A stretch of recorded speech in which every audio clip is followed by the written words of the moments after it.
You touched a little bit on the Shiraz, and this is what Saxenburg is famous for. I think it's Graham Beck that said you guys make the best Shiraz in the country, or maybe I think you could have even said in the world.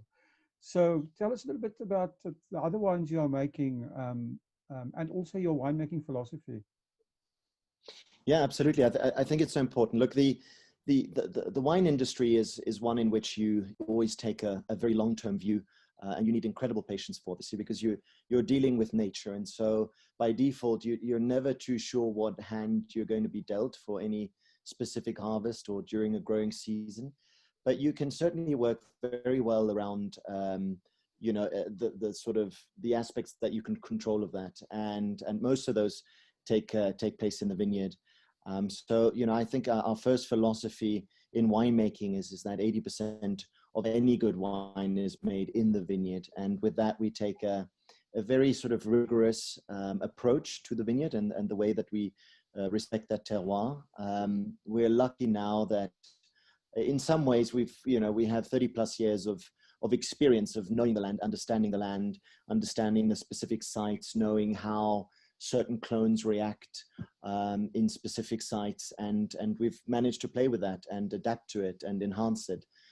So that would definitely be the first step of how we look at the philosophy itself. And then obviously it's being close to the market.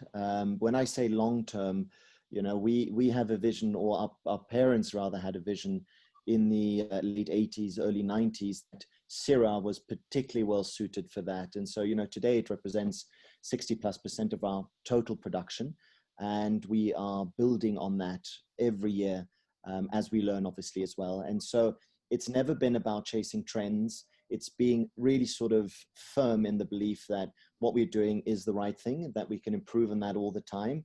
But that's the kind of discipline and long-term thinking that it takes, and that we enjoy doing, and then some years, the varietal will be a bit more unpopular in some countries, and other years it will be there. But, we certainly would like to think that is something that we can do very well. In terms of the other varietals, we've got incredible diversity on the farm itself. So the farm is about 200 hectares, of which 70 are planted to vines. And we're adding to that every sort of 2 to 3 years.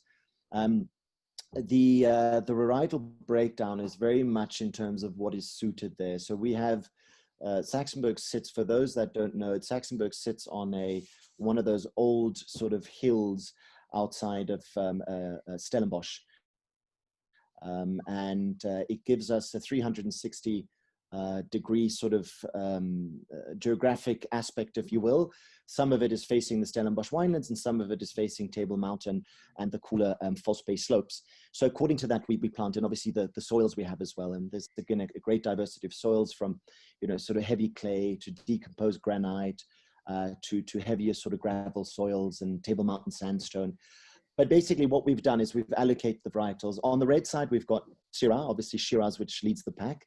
We've got Cabernet Sauvignon, which for us is very representative of Stellenbosch.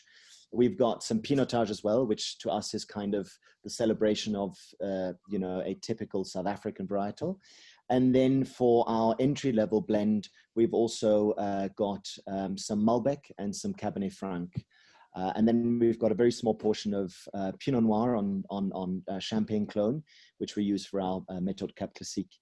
And on the white side, I mentioned earlier the exposure to False Bay. We've got higher elevation, so 200 plus meter above sea level. We plant Sauvignon Blanc, and that makes up the biggest portion of the white wine.